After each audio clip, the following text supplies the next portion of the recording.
नमस्कार मैत्रिणींनो, मी दीपाली निधीज किचन मध्ये तुमचं सर्वांचं मनापासून स्वागत आहे। आज अक्षय तृतीय निमित्त तुम्हाला आणि तुमच्या परिवाराला माझ्याकडनं अक्षय तृतीयेच्या खूप खूप मनापासून शुभेच्छा।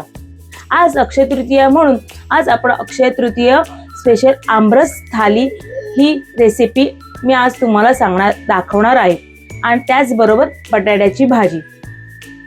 ही रेसिपी बघण्यासाठी तुम्ही व्हिडिओ पूर्णपणे शेवटपर्यंत बघा आणि चला तर मग आता आपण साहित्य बघू।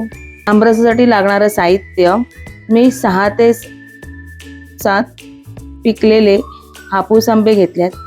तुमच्याकडे अवेलेबल नसतील हापूस आंबे तर तुम्ही ह्याच्यामध्ये पायरी आंबे पण घेऊ शकतात।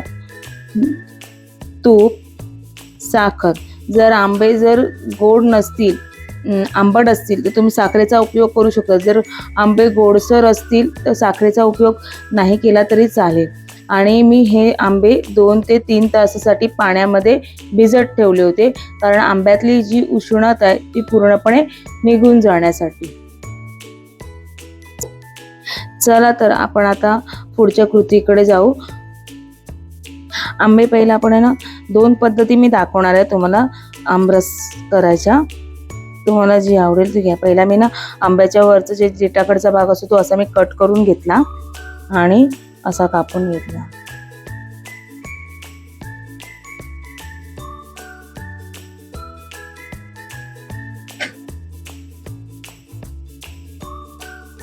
त्यांना असं हात आपले खराब करून घ्यायचे नसतात, व्यवस्थित आपल्याला हे करायचं असेल त्यांनी असा मँगो कापून पण तुम्ही घेऊन रस करू शकता,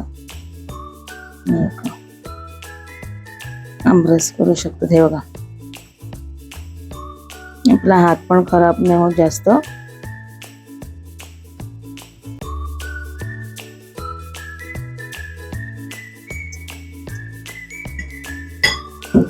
असं हे काढून घ्यायचे, असं कापून घेतलंय, असं कापून घेतलं।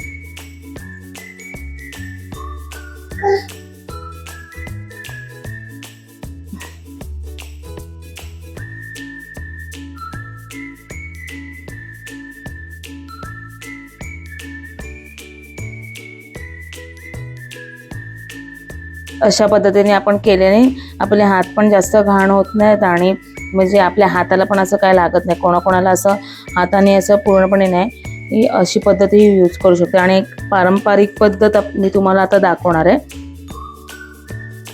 आता दुसरी पद्धत म्हणजे जी पारंपरिक पद्धत आहे आतापासून सगळे करत आलेले आहेत ती पद्धत, चाकूने हे केलंय। आता देठाकडचा भाग तोडल्याच्या नंतरला मी हे इथून असं पिळून घ्यायचं, म्हणजे जे देठाच्या इकडचं जे हे असतं चिकासारखा भाग तो निघून जातो रसाच्या ह्याच्याने। मग असं करायचं।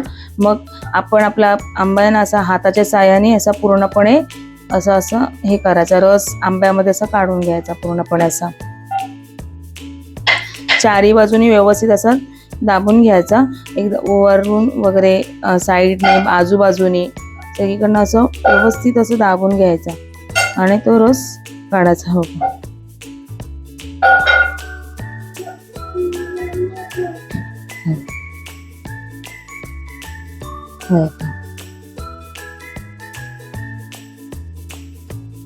आणि हा रस काढताना पहिले आपले स्वच्छ हात धुवून घ्यायचे।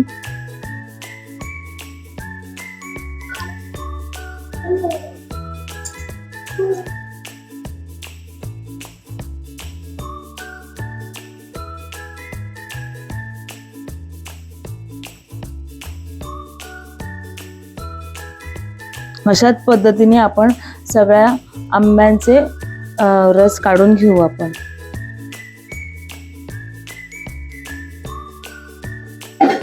मी आंब्याचा पल्प सगळा काढून घेतलेला आहे। मी याच्यामध्ये साखर टाकली नाही कारण आंबे गोड होते। तर आंबे जर गोड नसतील तर तुम्ही साखरेचा इथे उपयोग करू शकता। आता हे पल्प काढून झालं तर आपल्याला आमरस करण्यासाठी आपण एकदा मिक्सरला लावून घ्यायचे। तर मी सगळं आता मिश्रण मिक्सरला लावून घेते व्यवस्थित असं। आणि बारीक त्याची आपण जसं आमरस जसं हे सगळ्या गटल्या आहेत ना, ह्या सगळ्या निघून जाण्यासाठी आपण ते मिक्सरला बारीक करणार आहे. चला तर मी बारीक करून घेते. हे बघा आपला आता ना मिक्सरला पल्प लावून झालेला आहे आपला. तो आता हे बघा आपला आमरस ना रेडी आहे बघा, व्यवस्थित असं बघा छान असं झालेलं आहे आंब्याचा रस.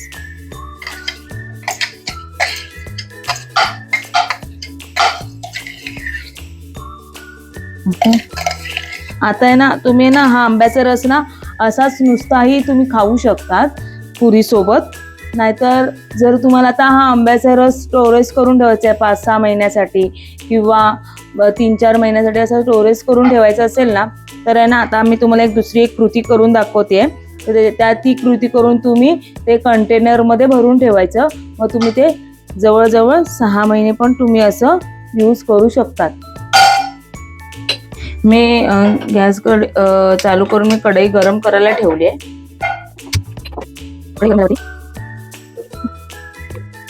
एक चमचा तूप टाकायचंय छोटावाला.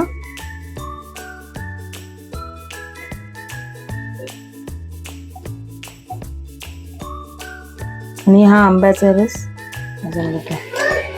मी पूर्ण आंब्याचा रस नाही घेतला कारण आम्हाला आता लगेच खायचा आहे तो आंब्याचा फळ. पण तुम्हाला दाखवण्यासाठी वर्षभर कसा टिकून राहू शकतो किंवा 6-7 महिने कसा तो टिकून राहण्यासाठी म्हणून तुम्हाला मी दाखवते हा पल्प कसा आपण कंटेनरमध्ये स्टोर करून ठेवू शकतो.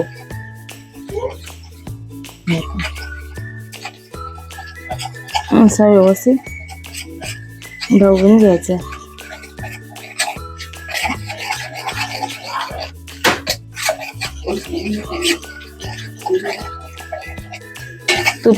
तुपामुळे म्हणजे जे आपला आंब्याचा पल्प आहे आणि आपला आमरस आहे ते जास्त दिवस टिकण्यासाठी मदत होते. आणि आता मी व्यवस्थित असं तो थोडा वेळ असंच मी ठेवणार आहे व्यवस्थित हे व्हायला. एकदा बुडबुडसारखं असं आलं की मग आपण गॅस बंद करून टाकायची आपल्याला.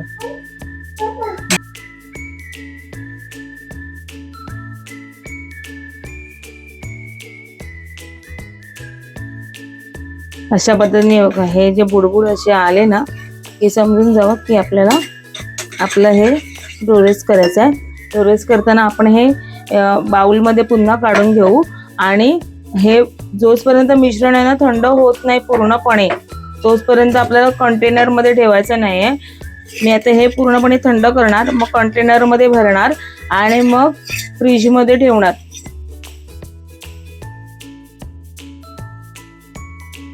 आता आपलं हे ना आमरस तयार आहे. आपण जोपर्यंत हे थंड झाल्याच्या नंतरला आपण हे कंटेनरमध्ये व्यवस्थित भरायचं आणि मग आपण ते फ्रीजमध्ये ठेवायचं. चला आपला आमरस तयार आहे. बटाट्याच्या भाजीला लागणारं साहित्य मी 5 बटाटे घेतलेले आहेत, जिरं घेतलंय, आल्याचा तुकडा घेतलाय, एक 10 ते 12 लसूण घेतल्यात, त्या पण मी सालं न काढता घेतलेल्या आहेत. 5 ते 6 मिरच्या घेतलेल्या आहेत. पातळ उभा चिरून कांदा घेतलेला आहे एक मोठा. बारीक चिरून कोथिंबीर घेतली आहे मी अर्धी बाउल. आणि मीठ घेतलंय चवीनुसार. धणे घेतलाय 1 टेबलस्पून. ह्याच्यात मोहरी घेतली आहे मी 1 चमचा घ्यायची. हळद 1 चमचा. कढीपत्ता, साखर. आणि पुरीसाठी लागणारं साहित्य आपल्याला गव्हाचं पीठ घ्यायचं आहे 1 मोठा बाउल. अर्धी वाटी बारीक 0 नंबरचा रवा घ्यायचा आहे आणि तेल. आता आपण आहे ना हे बटाटे आहेत ना उकडायला ठेवूया. 5 ते 6 शिट्या करून घेऊया आपण ते बटाटे. चला तर मग आता बटाट्याची भाजी करून घेऊया.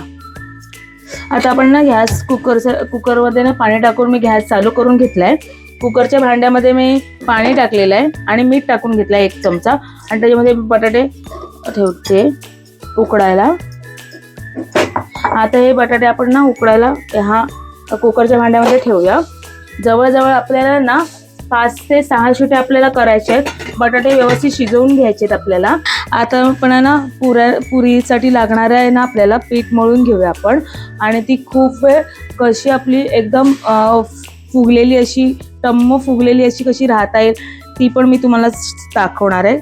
तर आहे ना आपण आहे ना पहिला पाणी घेऊया. पाण्यामध्ये ना हे मीठ टाकूया.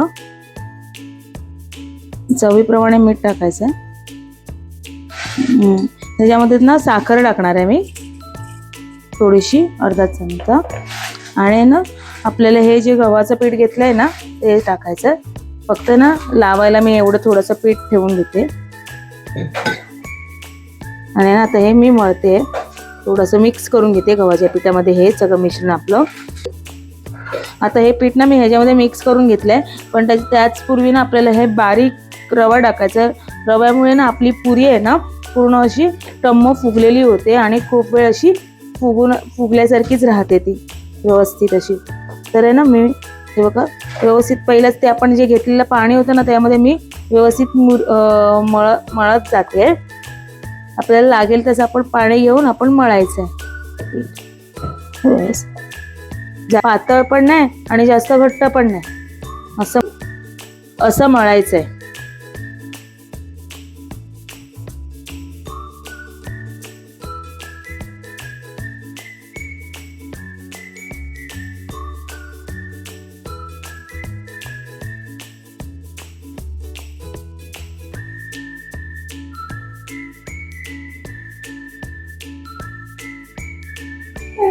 हे बघा अशा पद्धतीने ना आपलं ना हे पीठ ना मळून झालेलं आहे. तर आहे ना आता आपण आता ह्याच्यामध्ये आपल्याला तेल नाही टाकायचं आहे, कारण आपण रवा टाकलाय ना तर हे रवा ना व्यवस्थित असं फुगला पाहिजे त्यामुळे.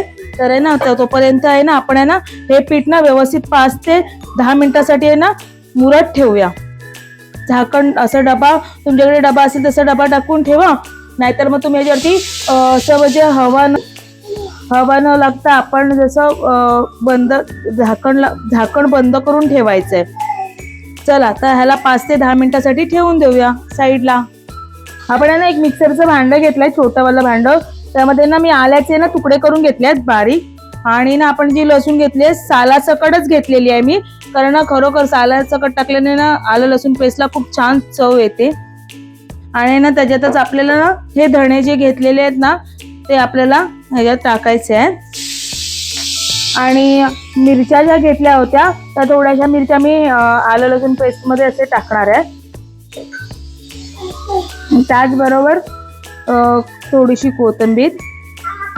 तुमच्याकडे कोथिंबीरीची देठ जरी असती ना ती पण तुम्ही ह्याच्यामध्ये टाकली ना तरी खूप छान येते. माझ्याकडे अवेलेबल नाही आहेत, पण तुमच्याकडे असलं तुम्ही टाका. चला तर मग आपण आहे ना हे जास्त बारीक पण नाही आणि जास्त बारीक पण नाही, जास्त जाड पण नाही, असं आपण भरडसर असं वाटून घेऊया आपण व्यवस्थित. आपल्या ना 5 ते 6 शिट्या झालेल्या आहेत आणि आता आपण ना कुकरनं थंड करत ठेवलेला आहे. तर कुकर थंड होईपर्यंत आपण आहे ना फोडणीची बटाट्याच्या भाजीची फोडणी करून घेऊ. आता आपण आहे ना गॅस चालू करून घेऊया.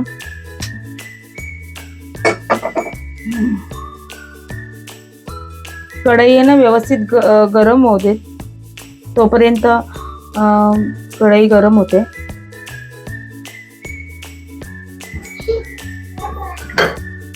आपली आहे ना आता कढई गरम झालेली आहे. आपण तेल टाकू.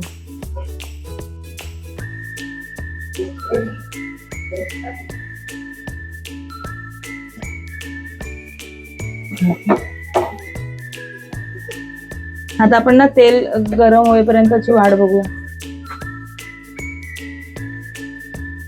तेल कडकडीत आपल्याला गरम करून घ्यायचंय.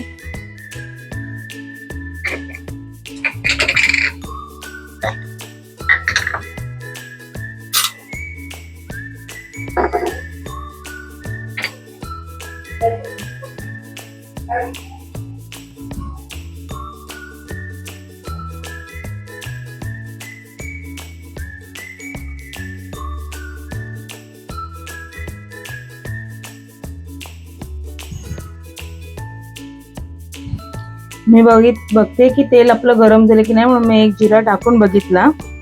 आता आहे ना आपण मोहरी टाकूया. आपलं जिरं असं वर आलेलं आहे. आपण ना हे टाकूया का, आपली मोहरी पण मस्त तडतडली आहे. त्याचबरोबर आपण जिरं पण टाकूया. जिरं टाकल्यानंतर आपली ही जी कढीपत्त्याची पानं घेतली आहे ती व्यवस्थित अशी टाकून अशी फोडणी मस्त होते. मग त्याच्याचबरोबर आपण थोडंसं हिंग टाकूया. हिंग मी दाखवलं नव्हतं, पण आपण हिंग टाकूया. बटाट्याची भाजी आली म्हणजे हिंग पण येतच. आणि त्याच्याबरोबरच आपण कांदा, जो आपण पातळ चिरून घेतलाय तो कांदा चमच्याच्या साहाय्याने व्यवस्थित असं मिक्स करून घेऊया. गॅस स्लो करते. आपल्याला ना मस्त की आता कांदा शिजवून घ्यायचा आपल्याला, तर आहे ना मी थोडंसं मीठ टाकते यामध्ये, कारण आपण बटाट्यामध्ये पण शिजताना मीठ टाकलेलं आहे. तर त्या अंदाजानेच आपण आहे ना आता ह्याच्यामध्ये पण मीठ टाकायचं आहे. आणि आता आपण हे परतून घ्यायचंय व्यवस्थित. कांदा शिजेपर्यंत आपण, कांदा शिजतोय तोपर्यंत आपण वाट बघूया. आपले कांदा शिजलाय का बघू. आपला कांदा आहे ना व्यवस्थित शिजलेला आहे. आता आपण त्याच्यामध्ये आहे ना आलं लसूण पेस्ट टाकूया, जी आपण करून घेतली आहे ती.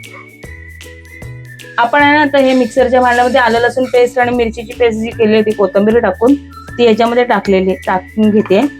मी दोन चमचे आहेत ना ही पेस्ट टाकते आणि ती पण आहे ना मस्त या कांद्यामध्ये मिक्स करून घेते.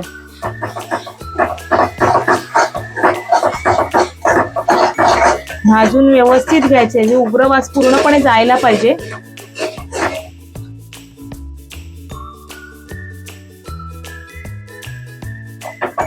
हे बघा आलं लसूण पेस्ट झाल्याच्या नंतरला ना मी थोडंसं मिरच्या पण टाकून ना ह्या आलं लसूण पेस्टाबरोबर व्यवस्थित भाजून घेते. मी पहिल्या मिरच्या नाही टाकल्या, कारण ना मिरच्या मग टाकल्या की जास्त तिखट होतात, म्हणून ते भाजी थोडीशी ना तिखट आणि थोडीशी गोडच अशी चव हवी.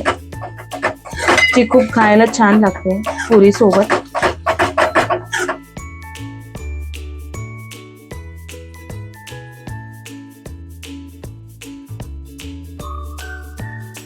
आपली आलं लसूण पेस्ट ना परतते होते. अजून आलं लसूण पेस्ट होईपर्यंत ना जे मी बटाटे आहेत ना सोलून घेते. हे जे आपले बटाटे शिजून घेतले होते ते मी एका साईडला सोलून घेत होती. अशा पद्धतीने मी बटाटे सगळे सोलून घेतले. त्याचे मी ना असे मी तुकडे करून घेतले आणि एक बटाटा मी अक्का ठेवलाय. तर तुम्हाला दाखवते कशासाठी ठेवलाय तो मी. आता ना आपण हळद टाकून घेऊया. हळद टाकून घेतले मी. त्याचबरोबर मी थोडीशी साखर टाकणार आहे ह्याच्यामध्ये. साखरेच्या ऐवजी तुम्ही गूळ पण टाकू शकता. आणि ना हे सगळं आता व्यवस्थित मिक्स करते. आणि ना मी ते ना गरम पाणी घेतलंय, ते गरम पाणी मी ह्याच्यामध्ये टाकणार आहे. कारण बटाट्याची नुसती सुकी भाजी केली ना ते एकदम खूप सुकी होती आणि आपल्याला जास्त तेलात पण ती भाजी बनलेली आवडत नाही. त्याच्यामुळे मी थोडीशी पाणी टाकते. आणि आता हे पाणी आहे ना थोडंसं गरम होऊ दे. गरम झाल्यानंतर आपण हे बटाटे टाकूया, म्हणजे व्यवस्थित असे होतील. त्याचबरोबर आपण आहे ना थोडीशी कोथिंबीर वरून टाकू आणि व्यवस्थित असं ढवळूया. बघा आता बटाट्याचे हे झालेले आहे. आता ना ही ग्रेव्ही झालेली आहे व्यवस्थित. आता ही बटाटे टाकून घेते. आता हे बटाटे टाकल्यानंतर बघा ह्या बटाट्याला, प्रत्येक बटाट्याला आता ही ग्रेव्ही आपली लागेल. आणि जास्त पाणी नाही टाकायचं की जेणेकरून तुम्हाला असं वाटत असेल चिकचिकीत होईल, हे होईल, ते तसं काही होत नाही. व्यवस्थित झालेली आहे. आणि आता आपण हे ढवळून झाल्यानंतर आपला जो बटाटा हा एक घेतलाय ना बटाटा, तो आपल्याला व्यवस्थित असं मॅश करून टाकायचा आहे. म्हणजे त्याला ना पूर्ण बटाट्याच्या भाजीला एक संगपणा येतो, मिळून, म्हणजे पूर्ण भाजी अशी मिळून येते. जशी आपण हॉटेलमध्ये वगैरे अशी खातो ना त्या टाईपमध्ये बघा. आणि चमच्याने ती अशी दाबून पण थोडीशी घेतलात ना बटाट्याची भाजी, तरी पण ही छान होती. बघा तुम्हाला कुठे पाणी आपलं दिसतंय का? आपण पाणी टाकलंय असं नाही ना. आता आपल्याला पूर्ण मसाला ना आपण ह्याला पूर्ण असं लावून घेतलेला आहे. पूर्ण मसाला ह्याला लागलेला आहे. आपण आहे ना वरून अशी कोथिंबीर थोडीशी टाकू मस्त की. कोथिंबीर टाकून घेतली आणि ती आता मी व्यवस्थितपणे ह्याला मिक्स करून आहे ना मी ना 1 मिनिटासाठी आहे ना फक्त वाफ काढून घेते, कारण आपला बटाटा पण व्यवस्थित शिजलेला आहे, फोडणी पण शिजलेली आहे, पण आपण कांदा पण व्यवस्थित शिजवून घेतलेला आहे फोडणीला. फक्त आहे ना बटाट्याला आपले सगळे जे मिश्रण केलं होतं ते व्यवस्थित लागलं पाहिजे, म्हणून आहे ना मी हे पूर्णपणे बटाट्याची भाजी 1 मिनिटासाठी आहे ना झाकून ठेवते वाफेवर. आपलं एक मिनिट होऊन गेलेलं आहे, तर आपण आता बघू. हे बघा, एक वाफ आलेले आणि व्यवस्थित आपली ही भाजी झालेली. आपली भाजी ही झालेली आहे बघा. बघा किती मस्त स्मेल पण खूप छान येतो याचा. पूर्ण घरभर आमच्या ह्याचा बटाट्याच्या भाजीचा स्मेल येतो.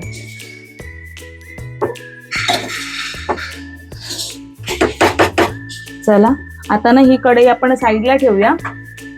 कढई मी आता आपण ना कढई ती साईडला ठेवली आहे आणि आता आपण ह्याच्यामध्ये तेल गरम करायला ठेवूया ह्या दुसरी कढईमध्ये पुऱ्यांसाठी.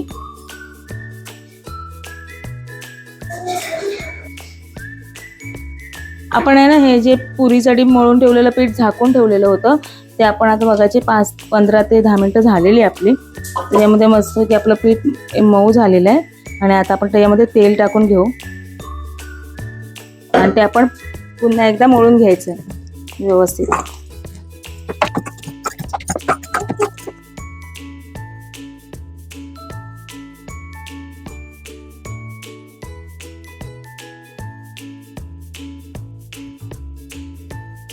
आपलं पीठ आहे ना हे चांगल्यापैकी मळून झालेलं आहे, तर आपण ना ह्याचे गोळे करून ना लाटून पुऱ्या करून घेऊया. हे बघा असे व्यवस्थित गोळे करणार आपण लाटून घेऊया. चला तर गोळा घेतला होता आपण करून, तो मी सुक्या पिठामध्ये गोळून घेतलाय आणि तो आता मी लाटते. तोपर्यंत मी एका साईडला ना हे जे तेल आहे, कढई गरम झाली आणि कढईमध्ये मी तेल टाकून ना गरम करत ठेवलेली आहे ही कढई एका साईडला. आता आपण आहे ना चपाती जशी लाटतो तशी ही चपाती लाटून घेऊ आणि मग वाटीच्या साहाय्याने मी त्याचे पुऱ्या करून घेणार आहे.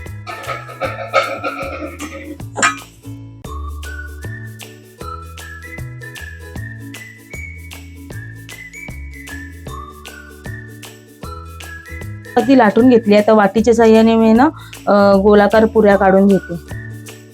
हे बघा, तुम्हाला जर अशीच लाटून पण असं गोलाकार आकार काढता येतो तर तुम्ही त्याचा पण काढू शकता, पण मी वाटीच्या साहाय्याने काढते.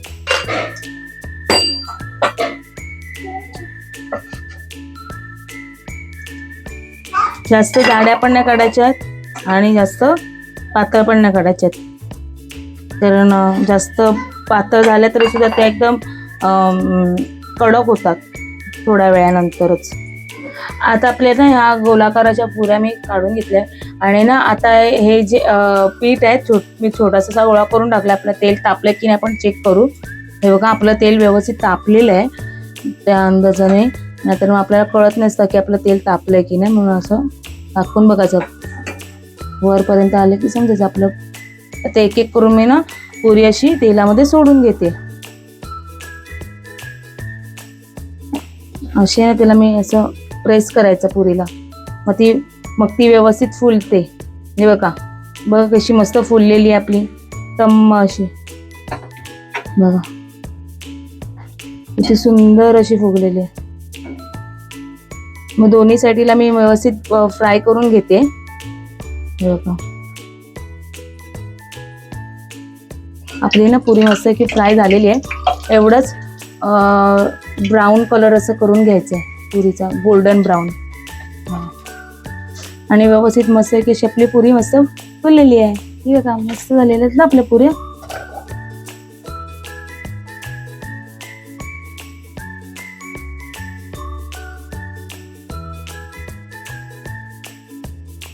अशा पद्धतीने मी सगळ्या ह्या पुऱ्या तळून घेतल्यात. बघा व्यवस्थित अशा गोलाकार आणि टम्म फुगलेले आहेत आपल्या एक एक पुरी. बघा किती मस्त आणि गोलाकार आहेत अशी.